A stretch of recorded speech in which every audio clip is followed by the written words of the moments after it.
On va parler, c'est une période, la période à partir de Rosh Chodesh Elul jusqu'à Kippour, et après c'est encore plus, parce qu'on verra.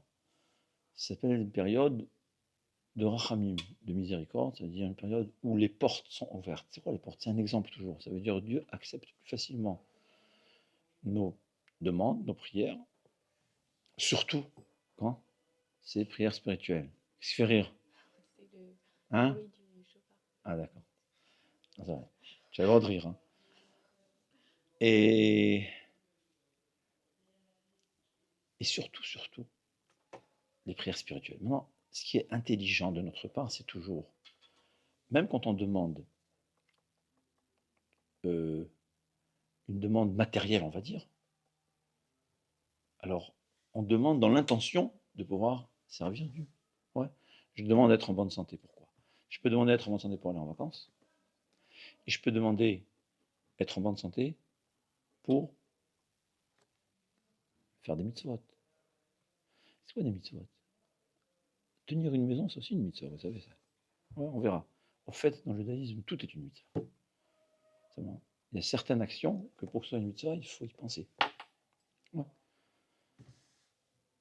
On peut demander de l'argent pour s'amuser. On peut demander de l'argent pour faire des mitzvot.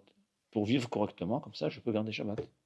Donc, c'est ça l'intelligence. Alors, Rosh Hashanah, comme on a expliqué, c'est un bilan. Ça veut dire, Dieu nous donne pour l'année prochaine selon nos actions l'année d'avant.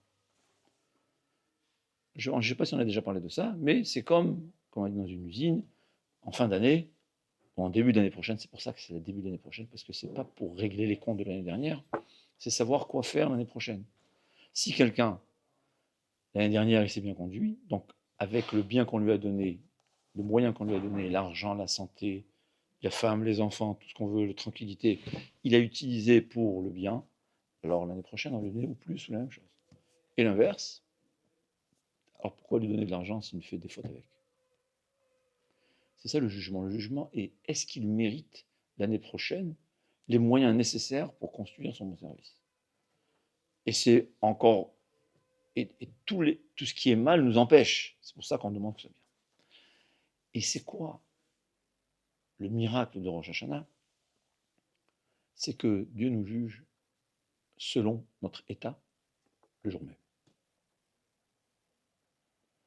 Au fait, 30 jours de Elul, c'est des moments de préparation.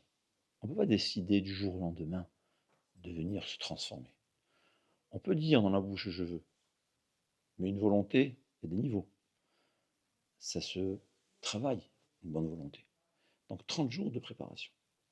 Le jour de Rosh Hashanah, Hachem nous a donné des mitzvot, et il y a des prières qu'on fait, qui vont faire, on va montrer, le jour de Rosh Hashanah, je choisis ce qu'il y a de mieux pour moi, et c'est la raison pour laquelle on peut s'en sortir à Rosh Hashanah, même si toute l'année on n'était pas bien.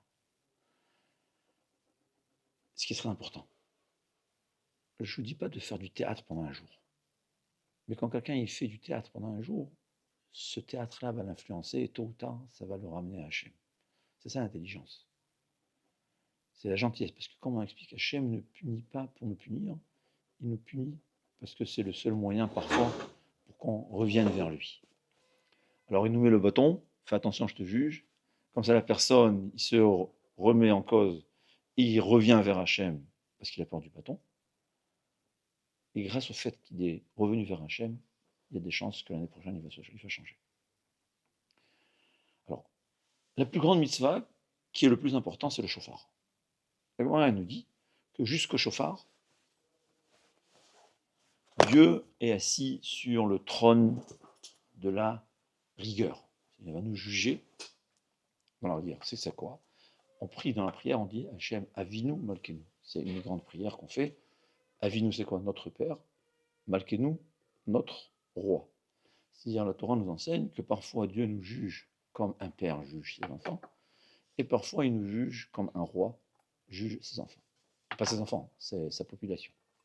Un roi, c'est strict. On appelle le Midat Hadin, le trône de la rigueur. Quand c'est un père qui juge, ouais, le seul moyen il suffit de moindre prétexte pour qu'il nous acquitte. Et la Gemara nous dit, quand on sonne du chauffard, c'est la mitzvah. Alors en fait, c'est une mitzvah qui n'est pas obligatoire chez les femmes, seulement chez les hommes. Pourquoi? Non. Comment ça se fait? Les femmes n'ont pas besoin de s'en sortir? On est misogyne, hein? En deux mots, une femme n'a pas besoin du chauffard pour faire tes choix.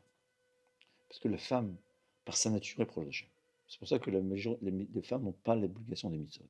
Parce qu'elles n'ont pas besoin des mitzvot pour se rapprocher d'Hachem. Le but des mitzvot, il y a des interdits, évidemment. Les interdits, c'est détruire. Une femme n'a pas le droit de détruire. Mais le but des mitzvot, c'est s'approcher d'Hachem. Une femme, il suffit qu'elle ne détruise pas, qu'elle reste dans sa nature telle que Hachem l'a créée, pour qu'elle se rapproche d'Hachem, et elle n'a pas besoin de mitzvot pareil. D'accord? Mais c'est bien de le faire, on a coutume. Il y a une coutume que toutes les femmes viennent écouter le chauffard, mais elles ne sont pas obligées. D'accord? La mitzvah du chauffard, la Gemara a dit, on sonne du chauffard, et Dieu se lève de son trône de rigueur et s'assoit sur le trône de Rachamim, de la miséricorde, il va nous juger comme un père. En fait. Qu'est-ce qu'il y a de spécial dans ce chauffard? Qu'est-ce que ça fait? Ça fait un peu drôle, hein? Je sonne. En fait, le chauffard, c'est ce que nos sages nous expliquent. J'essaie de parler très court parce que ça n'a pas suffisamment de temps. Le chauffard, c'est un son qui est droit, un son coupé et un son droit. C'est quoi le son coupé? La Gemara nous dit, c'est un pleur. Et pourquoi on fait tout, et tout? Vous connaissez les sons, ouais, ces sons différents. Il y a ce qu'on appelle les sanglots et les gémissements. Deux sortes de pleurs. Il y a qui pleurent, qui gémissent. Il y a qui pleurent, sangloter, sans arrêt. Et il y a des fois les deux. Et dans le doute, on fait les trois possibilités. Au fait, le chauffard, c'est un pleur. Le son droit, c'est la joie. Quelle joie? Mais on sait que c'est la joie. D'où on sait? Parce que c'est écrit que les jours de fête, ou de Katem, dans la Torah, il y a deux termes. Les sons coupés, ça s'appelle teroa, et les sons droits s'appellent tekia. Et la Torah nous dit, pendant les fêtes, vous allez faire les jours de joie, on va être tokea. On faisait des chants, des sons droits avec des trompettes ou des chauffards. Donc au fait, c'est quoi le chauffard? Un son de joie, un pleur et un son de joie. On fait une mitzvah pareille, et voilà. Et on est joyeux, on a pleuré, on est joyeux, Dieu nous dit, eh ben, dorénavant, je suis votre Père. Qu'est-ce que ça veut dire? Alors pourquoi? Alors voilà. Rosh Hashanah, ce que nos sages nous enseignent, et ça c'est les prières, ça se fait dans les prières aussi, en fait, on dit à Dieu, tu es notre roi. C'est-à-dire, comme c'est l'anniversaire de l'univers, on va dire, chaque jour de l'anniversaire, on accepte à nouveau le fait que Dieu est notre roi. Et le jour où on intronisait les rois, c'est les jours de joie. En Angleterre, le jour d'intronisation, c'est la fête. C'est pour ça que Rosh Hashanah, c'est un jour de fête. On est joyeux. D'un côté. Parce que c'est un jour où on intronise Dieu. On dit à Kadosh Baruch Hu, tu es notre roi. Ça veut dire tu es notre roi. On accepte d'accomplir tes ordres. On est là pour accomplir tes ordres. Donc c'est un jour de joie. On est joyeux avant et après. C'est quoi le pleur?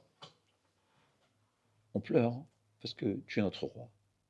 On veut accomplir tes ordres, mais on n'a pas réussi à faire tout ce que tu veux.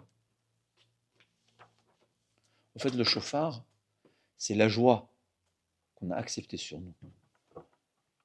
Dieu, comme notre maître, et le pleur qu'on n'a pas réussi à être au niveau de ce qu'on nous-mêmes on s'attend de soi. Et c'est quoi le chauffard? C'est ce qu'il disait, ce que nos sages nous enseignent, c'est un souffle de l'intérieur. C'est-à-dire, ce que je vous ai dit, qu'on dit Dieu c'est notre roi, et Dieu en pleure, c'est pas le conscient, c'est l'inconscient. C'est ce qu'on a au fond de nous-mêmes. C'est pour ça qu'on sonne du chauffard. on fait un souffle qui ne passe pas par les cordes vocales, qui ne passe pas par notre corps qui est celui qui nous empêche d'accomplir la volonté d'Hachem. C'est l'intérieur même d'un juif, de celui qui devient juif, c'est la même chose exactement. Hachem, je veux accomplir ta Torah et ta mitzvot. C'est ça la guéroute. La guéroute, c'est quoi? J'accepte d'accomplir ta Torah. Est-ce que je vais réussir? J'ai un très long chemin à faire. Mais c'est ce que je veux faire. Et sincèrement, c'est ce que je veux faire. Dès qu'une personne a dit j'accepte Hachem, je veux accomplir ta Torah et ta mitzvot, sincèrement, il reçoit une âme qui est très élevée. Et là, c'est ce qu'il est là. Et là, chaque action à lui a une importance. Ensuite, on avance. Mais c'est pour tout le monde la même chose. Mais Rosh Hashanah, on dit à Hachem, Hachem ne regarde pas notre extérieur. Ne regarde pas ce qu'on est à l'extérieur. Regarde ce qu'on a au fond de nous. Au fond de nous, la Torah nous enseigne, tout celui qui a accepté Akadosh Baruch Hu, il s'est transformé dans son intérieur.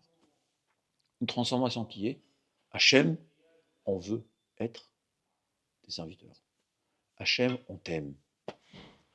On t'aime tellement qu'on pleure du fait qu'on n'a pas accompli la Torah et les mitzvot.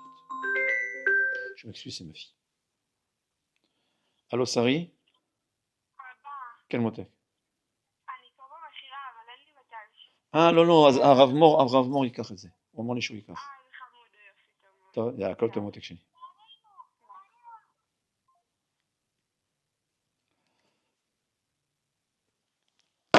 C'est ça, le chauffard. C'est ce que je fais sortir à travers le son du chauffard, ce que j'ai en moi, mais sans l'intervention de mon corps animal, entre corps qui est fait de la terre, qui m'empêche. Et quand, c'est quoi la différence? Dans quel cas Dieu il se conduit comme un roi, dans quel cas Dieu il se conduit comme un père? Comment on se conduit avec lui? Si je lui montre que j'ai rien que peur de lui, alors il me dit je suis ton roi. Si je lui montre que je l'aime, il sera mon père. C'est ça la différence entre un roi et un père. Donc on sonne du chauffard, on montre à Hachem, c'est vrai qu'on a fait toute l'année, mais on veut être quelqu'un de bien. On veut accomplir la Torah et les mitzvot. Tu veux accomplir la Torah et les mitzvot, tu es mon fils. Et Dieu passe du trône du din, qui est la rigueur, au trône de la miséricorde. C'est ça le chauffard. Et c'est ce que la Torah nous enseigne. Maintenant, intéressant, la chauffard c'est quoi? C'est une corne de bélier. Pourquoi? Parce que pour se souvenir de Yitzhak Avinu. Ouais. De sacrifice de Yitzhak Avinu. Vous connaissez l'histoire que Abraham était prêt à sacrifier Yitzhak.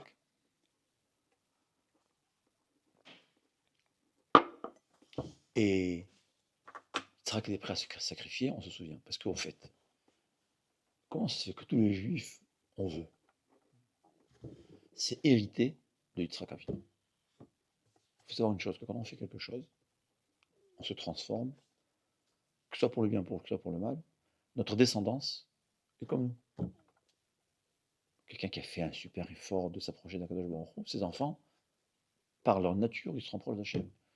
Toute nature, ou bien un caractère, quelqu'un qui était super nerveux, il a fait des super efforts, il est devenu quelqu'un de serein, il ne s'énerve jamais, ses enfants seront comme lui. Donc Yitzhak Avinu, qui s'est donné à Hachem, il a inculqué en nous cette qualité-là. On est Hachem, on veut être au service d'Hachem. C'est ça Rosh Hashanah. Hachem, tu es mon roi. Hachem, je veux être ton serviteur. Hachem, tu es mon père. Hachem, je veux être ton fils. Je dévoile ma bonne volonté.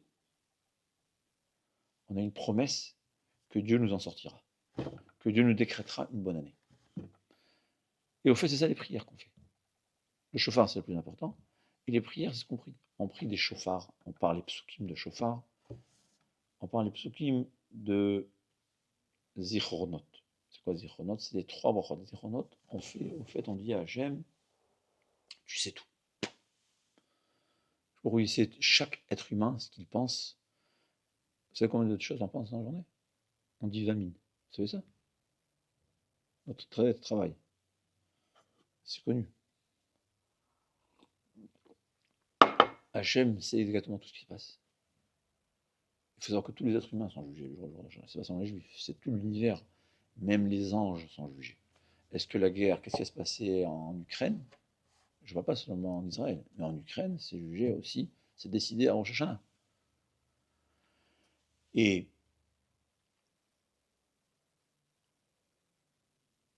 alors, on parle des psukim de Shofar, on parle des psukim de Zikaron, c'est qu'on dit Hachem se souvient de tout. Hachem sait tout. Hachem se souvient de tout. En fait, on reconnaît que Hachem sait tout. On reconnaît qu'il y a le Shofar. C'est le Shofar du Mashiach. C'est quoi le Shofar? C'est aussi que quand le Mashiach viendra, il sonnera du Shofar. C'est quoi? C'est un Shofar qui va détruire tout le mal dans le monde. On ne comprend pas exactement, mais c'est ce que c'est. En tout cas, on fait les prières qui sont les plus importantes. Maintenant, donc, le plus important, c'est les prières qui sont assez longues, qui sont principalement le fait que Dieu est le maître de l'univers, Dieu est le roi, et au fait, c'est pas seulement on le dit, c'est le roi, on dit nous aussi, on t'accepte en tant que roi, donc on le dit. Et le chauffard, qui a ce sens, comme je vous ai dit, c'est possible qu'il y ait d'autres explications, mais c'est le sens que j'ai compris. Enfin, c'est basé sur beaucoup de livres, évidemment, c'est pas moi, j'ai pas inventé. J'ai fait une combinaison d'explications que j'ai vues. Akshot Baruch, je veux tuer mon roi, je veux. Et c'est une promesse. Et c'est aussi, pour ça, c'est écrit que c'est un jour de joie. D'un côté, c'est un jour de joie, parce que c'est le jour où on intronise Dieu. C'est ce que le Gras dit. C'est un jour de joie, la Gemara a dit, parce qu'on est sûr que Dieu nous décrétera une bonne année. On est convaincu. Et dans la majorité des cas, c'est ça, sauf exception. Et d'un autre côté, on est quand même un peu stressé, parce qu'on est jugé. Donc c'est une combinaison de peur et de joie. C'est pour ça que c'est écrit, on doit s'habiller bien. Pas mettre tous les bijoux en or du monde, parce que c'est le jour de jugement, mais quand même mettre des bijoux. Pourquoi? Parce que c'est un jour de joie. C'est une fête. Ce qui est important aussi, c'est la coutume des simanim la veille de Rosh Hashanah. Ouais. Vous savez ce que c'est? La veille de Rosh Hashanah, on mange certains aliments en tant que signe. C'est quoi des signes? Alors là, c'est important à savoir. La Gemara nous dit que un début, en fait, la suite est influencée du début. C'est toujours comme ça. Ça peut être, par exemple, c'est écrit que c'est bien de commencer la semaine avec une mitzvah. Même si vous connaissez une coutume, dans la Havdalah après la bracha, on rit. Vous connaissez cette coutume? Moi, je le fais. Bon, Hashem, pour repérer à Geffen, on rit. Pourquoi? On commence la semaine dans la joie. Ouais. On commence, c'est écrit que c'est bien de commencer par une mitzvah. Il y a la coutume, il y a qui n'ont pas l'habitude de plier le talit pendant Shabbat. On plie le talit, Motzei Shabbat. J'ai commencé la semaine, et quand je commence sur le pied droit, alors c'est une ségoula, ça nous aide, que la suite de la semaine sera joyeuse, sera dans la mitzvah. Et l'inverse, celui qui s'énerve Motzei Shabbat, ou qui fout rien Motzei Shabbat, c'est pas bien.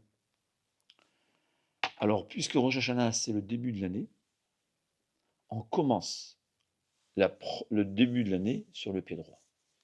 Comme nos sages nous disent, le plus important, c'est d'être joyeux, de ne pas s'énerver. Ouais, des fois on est stressé, il manque des choses. Il y avait une fois un rave, Rosh Hashanah, tout s'est tombé, cassé, tout ça. Et il a commencé à chanter, à danser.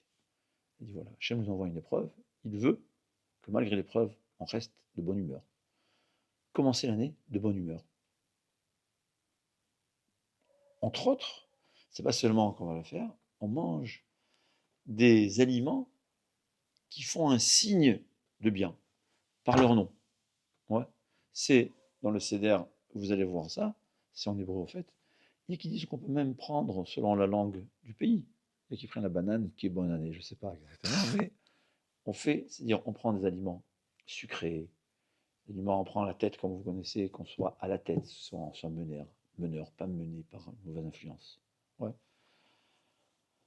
On prend le rimon, la grenade, qu'on ait beaucoup de mitzvot c'est tout ça, c'est pour commencer la semaine, l'année, sur le pied droit, spirituellement et matériellement.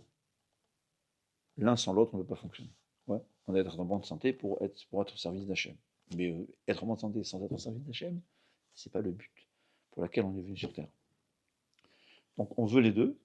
C'est ça, au fait, en gros. Maintenant, les détails, vous allez voir dans le sidour. Si on a un, c'est pas grave, mais on n'en a pas. Vous allez pouvoir tout seul, d'accord? Les détails des simanim. C'est quoi simanim? C'est quoi la traduction du mot siman? Signe. C'est bon signe. Je commence par quelque chose de signe qui est un bon signe. Vous avez sûrement ça dans les marzorim, vous allez voir. Je vous laisse tout seul apprendre, parce qu'on ne peut pas tout faire. Et je ne m'en rappelle pas par cœur. Enfin, je peux rendre des sidour, mais je ne m'en rappelle pas par cœur. On prend en tout cas des aliments qui, ou par leur forme, par leur, ce qu'ils sont, ou bien par leur nom, c'est un bon signe. Mais comme dit le Mishnah Moral, le plus important, c'est d'être dans la joie, et surtout de ne pas s'énerver.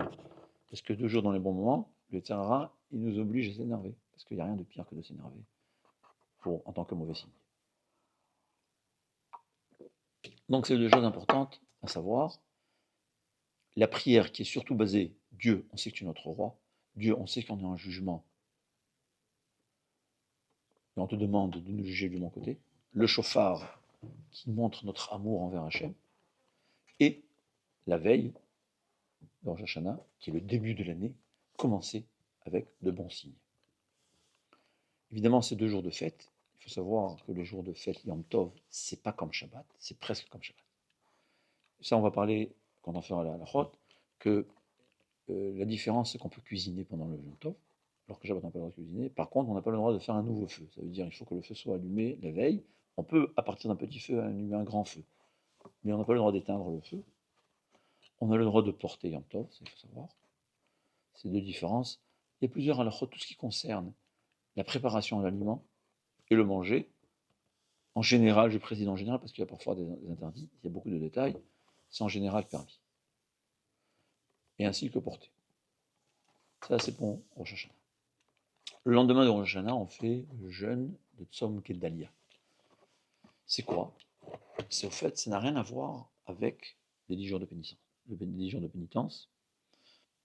Tzom Gedalia, c'est un rapport avec la destruction de Jérusalem. D'accord? C'est qu'après le premier temple, il y avait tous les Juifs, la majorité des Juifs étaient exilés en Babylone, mais il y avait quand même une minorité de Juifs qui sont restés en Israël. En Eretz Israël.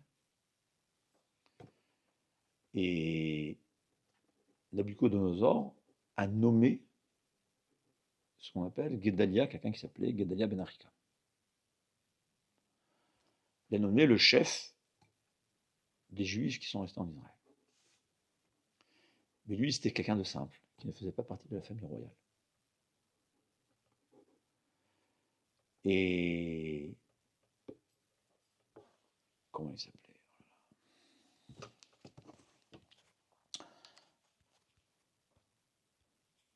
Une seconde. Il y avait quelqu'un de la famille royale qui était jaloux. Il est venu. Il a joué comme s'il était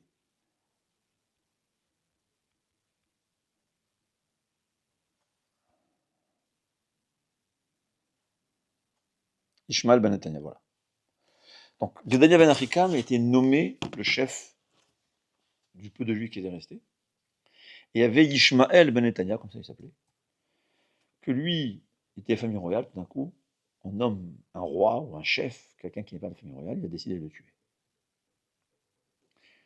Une petite parenthèse, c'est écrit qu'on est venu avertir Gedalia, fais attention, il veut te tuer. Mais il n'a pas accepté parce que c'était la Shonara.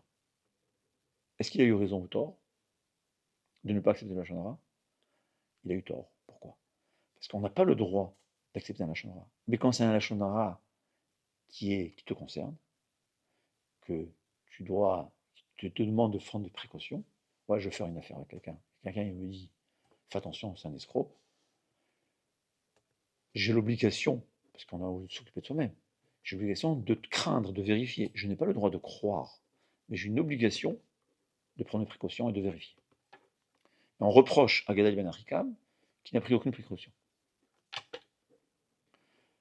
Il n'a pris aucune précaution, et Ishmaël l'a tué. Maintenant, c'est quoi l'histoire? Le gros problème est que suite au fait qu'il a été tué, tous ceux qui restaient en Eretz, tous les Juifs qui sont restés en Israël, ils se sont exilés, ils n'ont dit à plus personne, ils ont eu peur qu'il n'y en a plus besoin de les tuer. Donc, ils se sont sauvés d'Israël. Au fait, la Gemara a dit que la terre d'Israël était vide, il n'y avait plus personne, pendant, je crois, 48 ans, je ne me rappelle pas. C'était totalement inhabité. Qu'est-ce qu'il y a de tellement grave dans ça? C'est que nos sages nous enseignent que s'il y avait une partie du peuple juif qui serait restée en Eretz, alors la sainteté du premier temple serait restée, au fait. Bon, tout simplement, c'est l'achèvement, on va dire, de la destruction d'Israël. D'accord? Parce que c'est ce qu'il y a de mal. Mais c'est encore plus profond. C'est que s'il y avait une partie du peuple juif qui était restée, il a dit que bien que le second temple a été construit, il manquait de sainteté par rapport au premier temple. S'il y avait une partie du peuple juif qui était restée, ça aurait continué la sainteté. En tout cas, c'est une question que tout simplement, c'est l'achèvement de la destruction d'Israël. D'ailleurs, il faut savoir que malheureusement, les gens ne connaissent pas l'histoire. J'aime toujours raconter quand j'étais au collège, je me rappelle, le programme. J'étais contrat sous association, donc c'était le programme français. Le programme français, on faisait en histoire. C'était quoi? Récit d'explorateurs français en Israël, en terre d'Israël, ce qu'on appelle, ce qui était appelé la terre Palestine, en fait. Et tous décrits une terre vide, une terre déserte, une terre frappée de malaria, une terre dangereuse à habiter. Ça, les gens ne savent pas que jusqu'à que les premiers juifs sont arrivés il y a 150 ans environ, la terre d'Israël était un désert, c'était la pauvreté totale, c'était le malaria, c'était la mort. Presque impossible, c'était inhabitable. Ce qui est étonnant, en tant que juif, ça m'avait beaucoup choqué, c'est qu'au fait, dans le livre d'histoire en France, à l'école française, ils se moquent de la Bible. Que la Bible dit que la terre d'Israël, c'est Eretz Zavat Halav Vache, une terre prospère, et il dit, tu vois, tout est détruit. Tout est détruit. C'était la destruction totale. Il y avait très peu d'habitants, que je parle juif ou arabe. Il y avait très très très peu d'habitants en Israël, dans ce qu'on appelle la terre d'Israël. Ça m'avait choqué que c'est ce qu'on a retrouvé à enseigner, se moquer de la Bible. Mais c'est quoi la réponse? Le Nachmani leur répond. Il dit que Eretz Zavat Halav Vache, la terre d'Israël, ne donne ses fruits seulement quand les Juifs y habitent. Donc il avait raison que la terre était détruite, mais c'est pas contraire à Eretz Zavat Halav Vache, parce que c'est Zavat Halav Vache seulement quand les Juifs y habitent. Et les gens ne s'arrivent pas à croire que la terre, c'est incroyable, parce que les gens ne sont pas conscients que 99% des bâtiments en Israël ont été construits le siècle dernier. C'est-à-dire à partir du moment où il y a eu la Aliyah. Il faudra connaître la vérité. En tout cas, savoir que Tzom Gedalia, c'est le jeûne qu'on fait, parce que ça a achevé la destruction du premier temple. C'est là où la terre d'Israël s'est vidée de ses habitants totalement. La Gemara a dit, je ne me souviens pas le nombre d'années exactes, 48 ans, que la terre a été totalement déserte. Ça fait une partie des punitions, parce que les béné Israël n'ont pas gardé la Shemitah. C'est quoi la Shemitah? C'était l'année sabbatique. Il y a une année où on doit laisser la terre en jachère, ne pas la travailler. Dieu nous dit, vous avez travaillé la terre, vous ne l'avez pas laissée se reposer, ben elle se reposera parce que plus personne n'y restera. En tout cas, c'est ça, Tzom Gedalia. Il y a les 10 jours qu'on appelle les 10 jours de pénitence, parce que c'est un moment qui est encore plus propice à la Teshuvah. C'est-à-dire au fait dans la tradition juive, Rosh Hashanah c'est le jour du jugement, tout est écrit mais n'est pas signé. Et le jour de Kippour, le décret va être signé. Mais pendant ces 10 jours, on a la possibilité de changer tout ce qui a été écrit. Et c'est un moment, comme on dit, de rachamim, de miséricorde. Donc c'est très facile de changer. La Gemara nous dit que quelque chose qui a été décrété, on ne peut pas prier tout seul. Il faut prier 10 ensemble pour annuler un mauvais décret. Mais les 10 jours de pénitence, c'est Kraou Biotokarov. Dieu est proche de nous. Il est proche de nous, c'est un exemple. Que s'il a 10 km, j'ai besoin de prendre un micro et d'envoyer, c'est très difficile. Mais quand il est à côté de moi, je lui souffle à l'oreille et il m'écoute. C'est un exemple, c'est schématique. Mais savoir que les 10 jours de pénitence, Dieu est proche de nous. La plus petite fila peut transformer des décrets totalement. La plus petite teshuva, ça transforme tout. Et c'est aussi le moment de prier pour notre futur spirituel. C'est le moment où celui qui veut avancer, je prie à Hachem de faire teshuva, je prie à Hachem d'être un bon juif, c'est le moment. Et les prières sont acceptées encore plus que toute l'année. Et facilement. Donc, Rosh Hashanah, les jugements avaient été écrits. Kippour, ça va être signé, c'est ce qu'on va dire. Mais savoir que ces 10 jours où la miséricorde d'Hachem est encore plus grande que tout le mois des loups. Le Baruch est tellement proche de nous que la moindre prière est acceptée. Et Kippour, c'est le jour donc du grand pardon, ce qu'on appelle, parce que Dieu est tellement proche de nous. C'est un moment de tellement de proximité d'Hachem, comme on a expliqué, si vous vous souvenez, parce que le peuple juif, il y a 3300 ans, a fait une teshuva totale ce jour de Kippour. C'est le jour où le peuple juif a fait une teshuva sur le faute du veau d'or. Et il était le jour où il avait prié toute la journée. Il avait jeûné, le peuple juif. Il s'est tellement rapproché d'Hachem que quand nous on se rapproche d'Hachem, Hachem se rapproche de nous.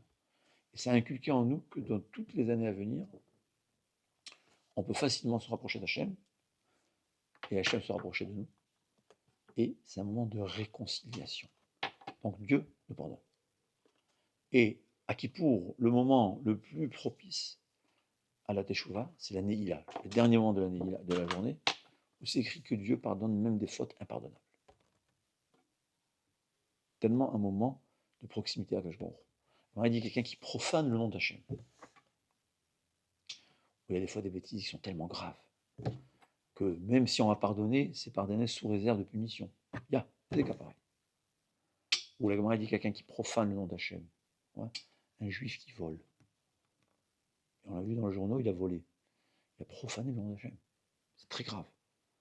Un juif qui se conduit avec manque de politesse. Il a profané le nom d'Hachem. Les gens disent, voyez les juifs, c'est manque de politesse. On est les représentants d'Hachem. C'est la profanation du nom d'Hachem. C'est écrit que Hachem, c'est tellement grave que c'est impardonnable jusqu'à qu'il doit mourir à cause de ça. Alors s'il a fait échouer à mourir, mais à Neila, c'est un moment où Dieu est tellement proche de nous que même une faute impardonnable, si la personne demande, prie, regrette, Hachem lui pardonnera une faute pareille. C'est ça, le Kippour. Après Kippour, donc on a parlé, je crois, là, c'est la Témé Teshuvah. Et ce qui est très important de savoir, les 10 jours de pénitence, c'est aussi intéressant. On essaie de se conduire à un niveau plus élevé que ce qu'on a l'habitude. Même si c'est seulement pour ce moment. C'est écrit que les 10 jours, on doit faire au-delà de l'obligation. On doit être marmire, ce qu'on marmire, faire au-delà de la halakha stricte. Et des fois, la halakha permet, mais il vaut mieux interdire. Je vais me conduire mieux que mon habitude, parce que, comme on a dit, Dieu nous juge selon notre conduite le jour même, cette période. Ah, toute l'année, je ne veux pas dire ce que je suis, mais j'ai montré ma bonne volonté. J'ai fait signe de bonne volonté. J'ai une volonté profondément, j'ai une bonne volonté. J'ai une bonne volonté, Hachem il dit, celui-là, il y a beaucoup de chances qu'il revienne vers moi. Donnez-lui, rendez-lui. C'est ça, les 10 jours de pénitence. J'ai tout dit, j'espère. Ouais. Alors, après, on a 4 jours à la fête de Sukkot. Alors, la fête de Sukkot, c'est la fête de la joie. La joie quoi? La joie d'avoir les mitzvot. Au fait, une fois qu'on est pardonné, on est propre et on ressent, c'est quelque chose, c'est une sensation exceptionnelle, on se sent mieux. Je ne sais pas pourquoi, mais c'est ce que je ressens. Peut-être c'est psychologique, je ne pense pas, mais on se sent propre. Dieu nous a nettoyés de nos fautes. D'ailleurs, le jour de Kippour, c'est écrit, il faut savoir que quand on faute, on crée un Satan, on crée un ange, pas un bon ange, un ange noir qui veut du mal, qui veut détruire. Et le jour de Kippour, désintègre tous ces mauvais anges créés par nos fautes. Au point où le Meir dit que s'il y avait pas Kippour, au bout de 3 ans, le monde aurait été détruit. Il y aurait eu tellement de fautes dans le monde que Dieu n'aurait pas pu résister. Alors ça veut dire que Dieu, le jour de Kippour, il efface 99,9999 de fautes. Et donc c'est le jour de joie. Souka, c'est le jour de la joie. C'est quoi les joies? Les joies de l'accomplissement des mitzvot. Les joies qu'on a cette possibilité de s'approcher d'Hachem.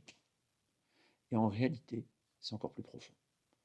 Alors, c'est vrai que c'est pas dans tous les cas, c'est vrai que c'est des fois à petit niveau. On peut avoir un plaisir d'une mitzvah. Quand je dis un plaisir physique. C'est difficile à comprendre, on arrive à croire, vous savez croire ça? Il y a deux mitzvot où on peut facilement y aboutir. C'est l'étude de la Torah, que c'est quelqu'un qui goûte à l'étude de la Torah, il a un plaisir tellement qu'il devient attaché à cette Torah, cette mitzvah. Il ne peut pas s'en passer. Et le Shabbat. Shabbat, à un certain moment, on a un bon goût. On kiffe le Shabbat. Je ne parle pas par le fait qu'on se repose ou qu'on ne travaille pas. C'est un kiff qui vient du fait qu'on est proche de Dieu. On ressent Dieu. C'est quelque chose qui est inexplicable. J'ai toujours en tête un des jeunes, peut-être que vous avez connu il y a 4 ou 5 ans, c'était le pauvre, c'est un juif qui n'a été totalement assimilé, il venait à l'école, et je lui disais toujours, Shabbat, garde Shabbat, tu vas goûter, tu verras ce que c'est. Il a mis du temps à garder Shabbat. Et je me rappelle toujours dans la cour, je me rappelle dans l'emplacement où j'étais, il me dit, Rav, j'ai compris maintenant ce que vous dites. Il y a un goût.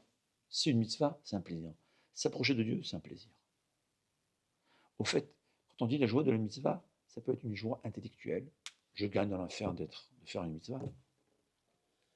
Mais en réalité, ça peut être une joie aussi qui est un sentiment. Comme il dit, tu vas dans les yeshivot, des jeunes qui n'ont rien dans la vie. Ils dansent avec une joie interne, une véritable joie. C'est pas du jeu.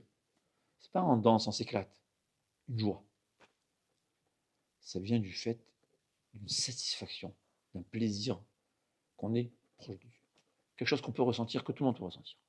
Alors les grandes sadikim, même quand ils mettent les tefilines, ils sont en extase.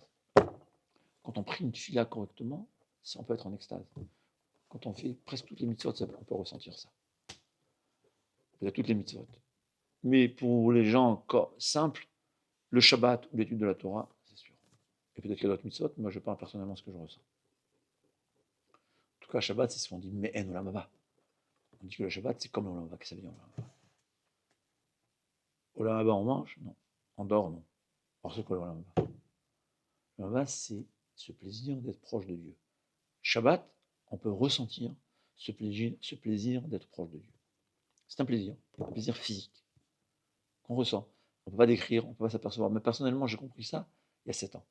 C'était un employé, un arabe qui vient chez moi à la maison, et il répare les volets. Ouais. Alors les volets, c'est électrique. Mais chez nous, quand on est à Shabbat, qu'est-ce qu'on fait? Il y a une manivelle. Alors il me dit, vous êtes fou. C'est quoi le Shabbat? Je prends une manivelle, tiens, un bouton, tu appuies. Il se moque de moi, il me dit, mais c'est quoi ce Shabbat? Alors c'est vrai que ne pas travailler, c'est bien, se reposer, c'est bien. Mais pas à ce point-là. Souffrir, la souffrance. Et je me suis dit, mais il a raison. Alors pourquoi je kiffe le Shabbat? Et là, j'ai compris ça. C'est pas un kiff matériel. C'est vrai qu'il y a aussi du matériel, c'est très possible. On se repose, ça fait du bien. Celui qui a été tué, Shabbat, il était déconnecté de son portable. Il disait, faites-le. Il a même écrit un livre dessus. Il devait, je ne sais pas s'il a imprimé déjà. Essayez, vous allez voir ce que c'est. Il a raison. Mais c'est pas rien que ça. Parce que je ne vais pas porter pour certaines personnes. Alors, il faut savoir que normalement, dans une ville comme la halakha exige, il aurait dû avoir un hérouve qui puisse permettre de porter. Ouais, c'est pas normal qu'on ne peut pas porter, je dis pas. Mais c'est très. Ça limite énormément. C'est pas facile. Mais c'est un plaisir spirituel. Je veux pas te. D'accord? C'est ça le Torah Limsa. Donc, Sukkot, c'est la fête de la joie. Mais c'est pas une joie parce qu'il faut être joyeux. C'est la joie de la mitzvah. Une joie intellectuelle, que j'ai quelque chose qui me fait gagner. C'est possible que ça fait des efforts. C'est que ça demande, ça exige beaucoup d'investissement. Ça exige. Mais ça vaut la peine. Et ça vaut la peine même parfois ici dans ce monde. Ouais.